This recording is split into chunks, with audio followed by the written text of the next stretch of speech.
Audiolibros en 15 minutos. Suscríbete al canal y explora un nuevo libro cada día. Siéntete más elegante e informado aprendiendo algunos conceptos básicos sobre el vino. ¿Le suena familiar lo siguiente? Estás de pie frente a una pared de botellas de vino, preguntándote qué llevar a una fiesta, y tu mente está totalmente en blanco. ¿Debo comprar vino blanco, tinto, espumoso o de postre? ¿Pareceré tonta si no combina bien con la cena? El vino debe disfrutarse como un calmante para el estrés, no como un generador de estrés. Veamos algunos consejos e información esencial que te ayudarán a sentirte más cómodo la próxima vez que te encuentres charlando sobre vino con un amigo. El vino es esencialmente jugo de uva fermentado, y el color del vino viene determinado por el color de la piel de la uva a la que se expone después del proceso de exprimido. Del mismo modo, la cantidad de taninos que tiene un vino viene determinada por el tiempo que el vino pasa en remojo con la piel, las semillas y los tallos de la uva. El tanino es un compuesto con propiedades antioxidantes naturales y, por lo general, se encuentra más en los vinos tintos que en los blancos, es la razón por la que la boca tiende a sentirse seca después de una copa de vino tinto. Ahora, cuando se trata de degustar vino, te habrás dado cuenta de que a la gente le gusta agitar el vino en sus copas, y llevarse un poco de aire a la boca después de tomar un sorbo. Esto puede parecer pretencioso, pero hay una buena razón para ello. Agitar el vino y tomar aire son dos formas de introducir oxígeno en el vino, lo que abre más los sabores complejos del vino. Por supuesto, saber por qué lo haces no cambiará el hecho de que todavía se ve un poco tonto. También hay una lista completa de palabras que la gente usa cuando habla de vino, como crujiente, brillante y plano. Muchas de estas palabras se refieren a la cantidad de acidez del vino, y a la cantidad de sabor cítrico que tiene. Una buena cantidad de acidez puede hacer que el vino tenga un sabor fresco y fresco. Sin acidez, el vino puede tener un sabor plano o incluso flácido. Y si escuchas a alguien decir que el vino sabe a roble, es una referencia a las barricas de roble en las que el vino pasó tiempo. Las barricas nuevas darán un sabor más a roble, mientras que las barricas viejas tienden a impartir sabores más sutiles. Ya sea que esté disfrutando de un chardonnay con pollo o cerdo, o de un zinfandel con su pizza, ahora sabe lo que incluye su vino favorito para que sea tan distintivo. Las preguntas sobre el populismo, el nacionalismo y el colegio electoral son fundamentales para la política estadounidense actual. Algunas de las tensiones en el mundo actual se deben al aumento del nacionalismo y el populismo. A menudo, los términos nacionalismo y populismo se usan indistintamente, y, si bien hay similitudes, también hay diferencias. Digamos que hay dos candidatos políticos, un populista y un nacionalista. El político populista tendría un mensaje en el que se pedía que se arrebatara el control del gobierno a personas consideradas enemigas clandestinas, como las élites, mientras que la agenda del nacionalista consistiría en anteponer los intereses del país, y a las personas consideradas las verdaderas dueñas del país por encima de todos los demás. La razón por la que estas dos ideologías se han entrelazado en los últimos años es que ambas tienden a exigir una retirada de la creciente tendencia hacia la globalización del comercio y las economías. Tanto el populismo como el nacionalismo fueron temas que influyeron en las elecciones de 2016 de Donald Trump en los Estados Unidos, unas elecciones que, una vez más, pusieron de manifiesto los preocupantes cismas que existen en el país y plantearon interrogantes sobre el colegio electoral. En la historia de Estados Unidos, 5 presidentes han ganado las elecciones a pesar de perder el voto popular. Ocurrió en las elecciones de 2000 entre George W. Bush y Al Gore, y volvió a ocurrir en 2016. Como resultado, muchas personas se han preguntado qué está pasando realmente con el sistema de votación del país. La elección presidencial no se parece a ninguna otra elección en los Estados Unidos, y esto se debe al colegio electoral. Funciona así: hay 538 electores en el colegio electoral, y los votantes de cada estado están decidiendo por qué candidato votarán los electores de su estado. En términos generales, el candidato que obtiene 270 votos electorales gana las elecciones. El número de electores que tiene un estado está directamente relacionado con el número de senadores y representantes de la Cámara de Representantes que tenga. Por ejemplo, California tiene 53 representantes en la Cámara de Representantes y 2 senadores, lo que le valió 55 votos en el colegio electoral. Rhode Island, por otro lado, tiene 2 representantes en la Cámara de Representantes y 2 senadores y, por lo tanto, solo 4 votos. En última instancia, este es un sistema anticuado que ha terminado ejerciendo una influencia desproporcionada en unos pocos estados electos. En la actualidad, menos de la mitad de los votantes elegibles en los Estados Unidos participan en las elecciones, y una de las excusas para este triste hecho es la sensación de que el voto de una persona no importa. Pero cada voto sí importa, y la buena noticia es que 100 millones de votantes participaron en las elecciones de 2018. Tendrías que retroceder más de 100 años para encontrar una participación tan grande en una elección de mitad de periodo.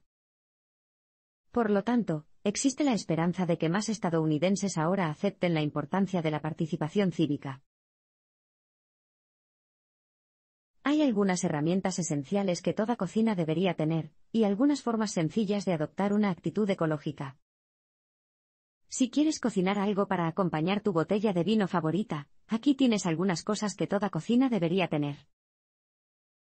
En primer lugar, asegúrate de tener una sartén de acero inoxidable de 10 pulgadas, que es buena para freír, dorar, hacer salsas y mucho más. Esta sartén es la más versátil de la mayoría de las cocinas, al igual que un cuchillo de chef de 8 a 10 pulgadas. La cocina también debe tener 2 tablas de cortar, una de ellas reservada solo para frutas y verduras. Pueden ser de madera o plástico, pero ten en cuenta que los de madera no desafilan los cuchillos tanto como los de plástico. Si quieres seguir una receta, necesitarás 2 juegos de tazas medidoras, una para ingredientes líquidos y otra para todo lo demás. Y, por último, ninguna cocina está completa sin un colador. Claro, son los mejores para escurrir la pasta, pero también son una herramienta ideal para ayudarte a lavar las frutas y verduras. Hoy en día, cuando las personas están considerando sus dietas, también pueden pensar en el medio ambiente, la sostenibilidad y cómo pueden vivir de manera más ecológica. Si bien el tema del cambio climático puede ser un tema político muy debatido, la realidad es que alrededor del 97% de los científicos están de acuerdo en que el cambio climático es real, y es algo en lo que debemos actuar.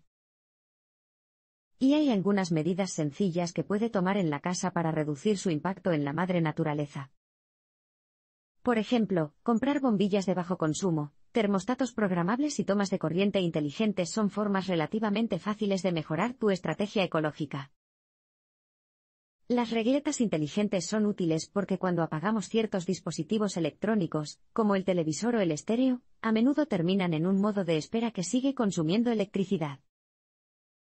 Al conectar tus electrodomésticos a tomas de corriente inteligentes, te asegurarás de que apagar realmente significa apagarlos, y ahorrarás dinero en tu factura de electricidad. Eso es una victoria para el planeta y para tu bolsillo. Cualquiera puede olvidarse de apagar la calefacción al salir por la puerta, por lo que los termostatos programables son excelentes para reducir el desperdicio de energía. Las ventanas con corrientes de aire son una fuente menos obvia de este tipo de residuos. Durante los meses fríos, puedes practicar una vida ecológica asegurándote de que las áreas alrededor de las puertas y ventanas estén selladas. Puedes hacerlo con burletes con sellado en V, que puedes pegar alrededor de los bordes de las ventanas. Hay maneras de viajar con menos problemas y de mejorar sus hábitos de networking. ¿Te encanta viajar, pero odias tener que lidiar con los aeropuertos? Entonces únete al club. No, en serio. Si vive en los Estados Unidos, si completa la documentación correcta y cumple con los requisitos, puede calificar para el PreCheck de la TSA. Esto le permite saltarse las terribles líneas de seguridad que son la peor pesadilla de la mayoría de los viajeros. El costo de una membresía de 5 años de la TSA PreCheck es de $85. Pero ten en cuenta que no solo tendrás que rellenar la documentación, sino que también tendrás que presentarte a una entrevista. Por lo general, estas entrevistas se llevan a cabo en un aeropuerto, por lo que si viajas con frecuencia, puedes intentar programar tu cita presencial justo antes del próximo vuelo, cuando de todos modos tienes pensado estar en el aeropuerto. Si vives en los Estados Unidos pero la mayoría de tus viajes se realizan fuera de los Estados Unidos, deberías considerar Global Entry. Esta cuesta $100 por una membresía de 5 años, y no solo incluye el precheck de la TSA, sino que también te permite saltarte las colas de aduanas que nadie espera al regresar a los Estados Unidos desde el extranjero. Otra forma de hacer que viajar sea menos complicado es empacar de forma inteligente. Un consejo útil del que todos pueden beneficiarse es empacar la ropa con la técnica del rollo militar. Básicamente, esto significa enrollar la ropa en lugar de doblarla. Podrás meter más en tu equipaje, y encontrarás menos arrugas y pliegues cuando saques la ropa de la maleta. En cuanto a cómo debes empacar un par de zapatos, si pones un gorro de baño alrededor de ellos, podrás ponerlos con el resto de tu ropa y no preocuparte por la contaminación. Hacer algunos pequeños ajustes en tus viajes puede marcar una gran diferencia. Del mismo modo, con algunos pequeños ajustes también puedes mejorar seriamente tus habilidades de creación de redes. Hojas de cálculo. No es necesario tener conocimientos avanzados de Excel para convertir una hoja de cálculo en una valiosa herramienta para la creación de redes. Todo lo que necesita hacer es crear algunas columnas para el nombre, el correo electrónico, el cargo, la fecha del último contacto y un lugar para algunas notas útiles. Al incluir todos tus contactos de red en esa base de datos, podrás llevar un registro de quién es quién, y saber exactamente cuánto tiempo ha pasado desde la última vez que contactaste con alguien. Lo ideal sería mantener sus contactos activos poniéndose en contacto al menos una vez al trimestre y, con la base de datos de su red, podrá asegurarse de que nadie pase desapercibido. Hay maneras de fortalecer su currículum y estar mejor preparado para una entrevista. Presumir de uno mismo puede resultar incómodo y, sin embargo, esto es esencialmente de lo que se trata un buen currículum. Así que no es de extrañar que algunos de nosotros necesitemos ayuda para crear uno decente. Estos son algunos consejos sobre cómo fortalecer tu currículum y lograr que destaque del resto. En primer lugar, intenta mantener tu historial laboral relevante, con tus trabajos más recientes en la parte superior, en una página que haya sido revisada y guardada como un archivo PDF. Cuando guardas como PDF, bloqueas el formato de tu currículum para que no se vea desordenado cuando otra persona abra el archivo. En cuanto a la carta de presentación, tampoco la envíes sin un corrector ortográfico. Y trata de que sea convincente contando tu historia en primera persona y, al mismo tiempo, captar el espíritu del negocio que te interesa. Por ejemplo, puedes empezar describiendo tus funciones anteriores. Fui vendedor senior en Z Incorporated, donde generé X cantidad de ingresos al año. Luego, hágale saber al lector sus planes futuros escribiendo algo como: ahora me interesa explorar nuevas oportunidades en la creación de equipos y las relaciones con los clientes, y explicándole por qué el puesto que se le ofrece es perfecto para usted. Al mismo tiempo, tenga en cuenta el espíritu de la empresa a la que se postula. Si se trata de una empresa muy formal y restringida, no seas demasiado informal en tu carta de presentación. Del mismo modo, si se trata de una organización tolerante sin traje ni corbata a la vista, no seas demasiado exagerado al describirte a ti mismo. Si tienes datos reales, como el número de lectores o la cantidad de dinero que has generado para una empresa, estos son detalles excelentes para añadir a tu currículum, ya que son indicadores claros de lo que puedes ofrecer. Otra habilidad profesional que puede no surgir de forma natural es superar el proceso de entrevista. Pero como cualquier otra habilidad, esta se puede mejorar con la práctica.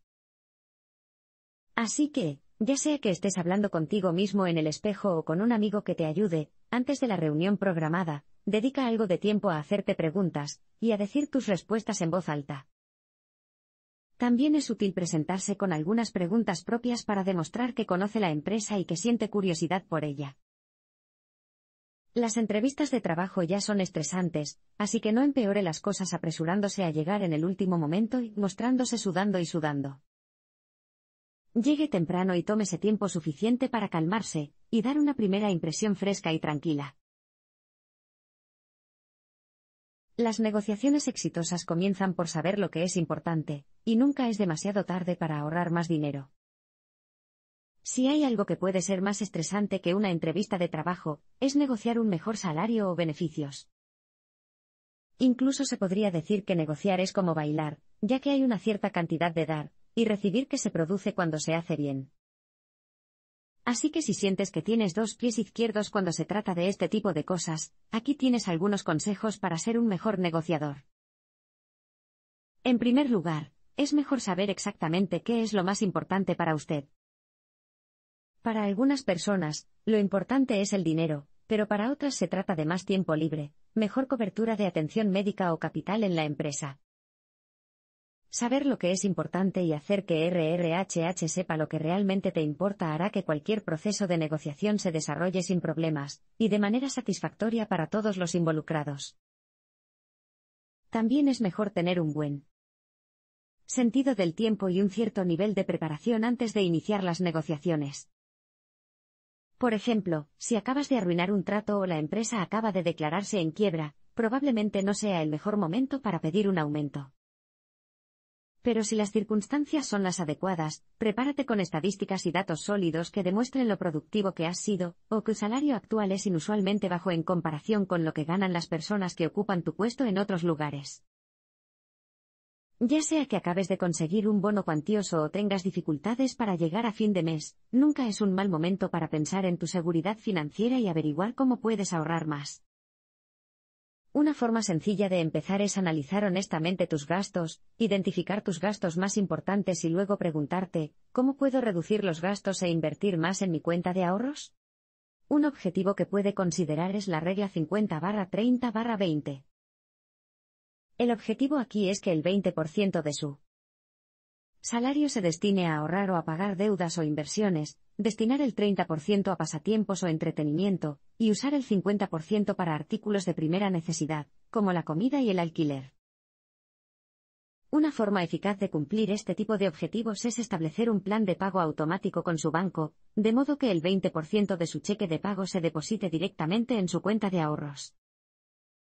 De esta manera, no tendrá que preocuparse por transferir o no tocar ciertos montos de su cuenta corriente. Las decisiones sobre invertir, así como sobre si arrendar o ser propietario de su propiedad, no tienen por qué ser tan complicadas. Es muy probable que haya terminado la escuela con pocos conocimientos sobre cómo ahorrar o invertir dinero. Así que vamos a cubrir algunos de los conceptos básicos sobre cómo empezar. Invertir no tiene por qué ser complicado. De hecho, el primer paso para abrir una agencia de corretaje, es decir, una cuenta de inversión, es bastante sencillo. Empresas como Charles Schwab o E*TRADE le permiten abrir una cuenta en línea y, a continuación, podrá invertir su dinero y verlo crecer. En cuanto a en qué debes invertir, quizás quieras ponerte en contacto con un asesor que te ayude a diversificar tus inversiones para que no pongas todos los huevos en una sola canasta. A menudo se recomienda invertir en fondos mutuos, ya que dichos fondos son esencialmente un paquete que contiene una selección diversa de inversiones que administrará una empresa cuyo trabajo es hacer que usted gane dinero. Debido a que los fondos mutuos bien administrados son tan confiables, los planes de jubilación a menudo los incluyen. Si desea participar más a la hora de elegir sus inversiones, es posible que le gusten los ETF o fondos cotizados en bolsa. Estos incluyen cosas como acciones y bonos, se negocian a diario, su valor fluctúa con regularidad y puedes vender y negociar ETF en cualquier momento. Del mismo modo, si te gusta investigar y te sientes afortunado, tal vez quieras centrarte directamente en las acciones y ser propietario de una parte de una empresa pública. Esto es arriesgado, pero las recompensas pueden ser altas, tu suerte depende del buen desempeño de la empresa. Aún así, se recomienda diversificar en una amplia gama de empresas para reducir la posibilidad de perder todo su dinero de una sola vez. Otra preocupación financiera importante es si debe gastar dinero en arrendar o ser propietario de una propiedad. A menos que tenga suficiente efectivo. Para pagar una casa directamente, ser propietario probablemente signifique optar por la vía hipotecaria, que a menudo implica un préstamo que cubre alrededor del 80% del costo. Luego, este préstamo se reembolsa, con intereses, en un período de aproximadamente 30 años. Por lo tanto, a menos que pueda pagar entre el 10 y el 20% del costo de una casa de inmediato, probablemente la alquilará. Y si lo haces, asegúrate de contratar un seguro para inquilinos. Esto suele costar entre $5 y $15 al mes, y significa que sus pertenencias están cubiertas en situaciones de emergencia, como incendios, inundaciones o robos. Es un pequeño precio a pagar por una gran tranquilidad. He aquí un breve resumen de la historia geopolítica durante la primera mitad del siglo XX. Dependiendo de cómo se mire, el mundo es una pequeña partícula en el universo o un lugar enorme con 7.500 millones de personas que hablan 6.000 idiomas, y se adhieren a más de 4.000 religiones diferentes. En lo que todos estamos de acuerdo es en que es complicado, especialmente si se tiene en cuenta la política y la economía global. Para entender la situación geopolítica actual, retrocedamos hasta 1914, el año en que asesinaron al archiduque Francisco Fernando. Esto provocó un gran alboroto, ya que Fernando era el siguiente en la línea de sucesión para gobernar el Imperio austrohúngaro. Cuando el heredero al trono fue asesinado por un nacionalista serbio, Austria-Hungría, junto con su estrecha aliada Alemania, declararon la guerra a Serbia. Las cosas se intensificaron rápidamente hasta convertirse en una guerra mundial sin cuartel cuando Alemania llevó las cosas más lejos, primero declarando la guerra al principal aliado de Serbia, Rusia, y luego haciendo lo mismo con Francia y Gran Bretaña. Muchas cosas que ocurrieron durante la Primera Guerra Mundial siguen siendo relevantes hoy en día, incluido el asesinato de hasta 1,5 millones de armenios a manos de los líderes del Imperio Otomano, que gobernaba la tierra que ahora se conoce como Turquía. También está el Acuerdo Sykes-Picot, que dividió las tierras árabes dentro del entonces caído Imperio Otomano, y las dividió entre Gran Bretaña y Francia en un intento de aumentar la influencia europea en la zona. Y en 1919, con el Tratado de Versalles, Alemania tuvo que pagar $33.000 millones por los costes y daños de la Primera Guerra Mundial. Muchos elementos relacionados con ese tratado hicieron que, unos 14 años después, en 1933, el régimen nazi se afianzara en Alemania y pronto comenzara la Segunda Guerra Mundial. Duró hasta 1945, cuando las dos únicas bombas nucleares que se han utilizado en conflictos armados se lanzaron sobre Hiroshima y Nagasaki, en Japón. Una guerra de otro tipo, la Guerra Fría, comenzó en 1947, cuando empezaron a crecer las tensiones entre la Unión Soviética y los Estados Unidos, antiguos aliados de la Segunda Guerra Mundial, en gran medida relacionadas con el régimen comunista expansionista de los soviéticos. Este conflicto duraría hasta 1991, cuando el nuevo líder soviético, Mikhail Gorbachov, estableció relaciones diplomáticas más abiertas con Occidente. El año 1947 también fue el año en que Gran Bretaña cedió el control de Pakistán e India, lo que provocó un conflicto por Cachemira, un área ubicada entre los dos países. China también entró en este conflicto, que se ha cobrado la vida de unas 50.000 personas. Cachemira ahora está dividida entre los tres países. Un año después, se estableció el Estado de Israel en un territorio que había sido parte de la Palestina controlada por los británicos. Las disputas entre Israel y Palestina por esta tierra han continuado desde entonces. Los acontecimientos que siguieron a la Segunda Guerra Mundial ayudaron a configurar el panorama geopolítico actual. En 1948, la segregación impuesta por el gobierno, conocida como apartheid, comenzó en Sudáfrica, tras los avances políticos logrados por el Partido Nacional, dirigido por blancos. Se cree que alrededor de 21.000 personas murieron como consecuencia de ello, antes de que el apartheid fuera finalmente abolido en 1994. 2 años más tarde, la Guerra Fría se intensificó en Corea, después de que el norte respaldado por los soviéticos invadiera el sur respaldado por los Estados Unidos. El conflicto terminó en 1953, y las dos regiones seguían claramente separadas. Poco después, en 1955, el conflicto se trasladó a Vietnam, y se prolongó allí durante 2 décadas antes de que las fuerzas comunistas se impusieran. En 1959, los soviéticos reclamaron un nuevo socio cuando Fidel Castro tomó el control de Cuba, ubicada a solo 90 millas de la costa de Florida. Descontentos con este desarrollo, Estados Unidos intentó derrocar a Castro en 1961, en una operación fallida conocida como la invasión de Bahía de Cochinos. Las tensiones crecieron a partir de ahí, cuando los Estados Unidos detectaron que los soviéticos albergaban misiles en suelo cubano. Esto dio lugar a la crisis de los misiles cubanos y, durante 12 tensos días, Estados Unidos y los soviéticos estuvieron al borde de la guerra hasta que los soviéticos aceptaron retirar los misiles. Otra crisis comenzó en 1979, cuando el gobierno iraní respaldado por Estados Unidos fue reemplazado por un gobierno islámico antiestadounidense. El golpe consistió en asaltar la embajada de los Estados Unidos en Teherán, la capital de Irán, y tomar unos 60 rehenes, muchos de los cuales estuvieron cautivos durante más de un año. Al mismo tiempo, un gobierno comunista tomaba el poder en Afganistán. Esto llevó a otro conflicto de la Guerra Fría, ya que los Estados Unidos apoyaron a los afganos anticomunistas, conocidos como muyahidines, mientras que los soviéticos apoyaron a los comunistas. Pasaron 10 años antes de que el gobierno comunista fuera derrotado. La victoria respaldada por Estados Unidos precipitó el movimiento extremista islámico en la zona, que dio origen a grupos como los talibanes y Al-Qaeda. Poco después, en 1990, Irak intentó expandir su poder invadiendo Kuwait, su vecino rico en petróleo.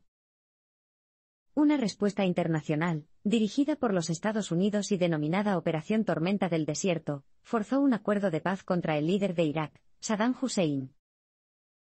Una de las condiciones era que Irak se deshiciera de todas las armas de destrucción masiva.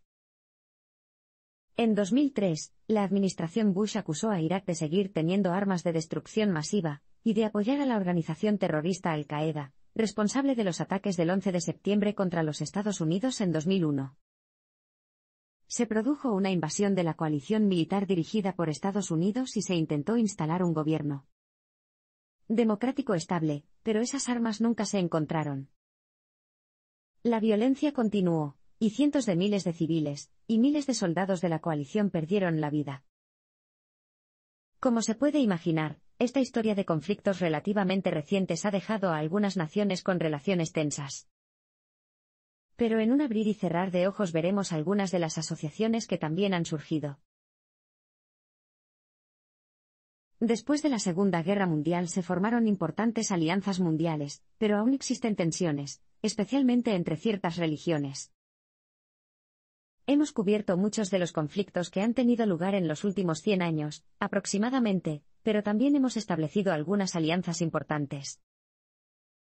Por ejemplo, uno de los acontecimientos más importantes tras la Segunda Guerra Mundial fue la creación de las Naciones Unidas, que reunió a 193 países con el propósito declarado de promover la paz y los derechos humanos.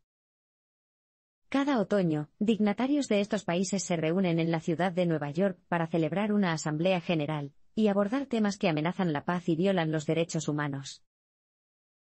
El Consejo de Seguridad de la ONU, que está formado por representantes de 15 naciones, decide cómo se tratan estas cuestiones.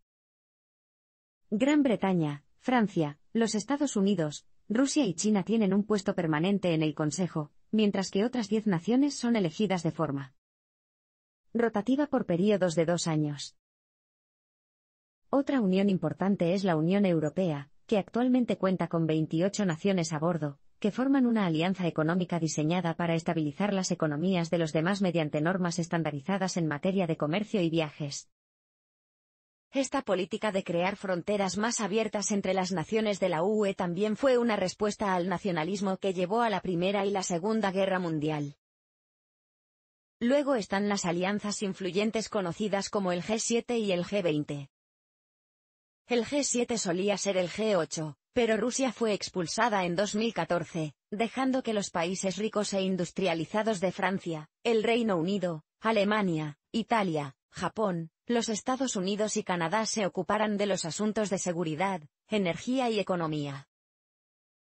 El G20 es una reunión anual de ministros de finanzas, y figuras importantes de la banca de los países del G7, así como de representantes de otros países, incluidos Arabia Saudí, Australia, China y, sí, Rusia, entre otros.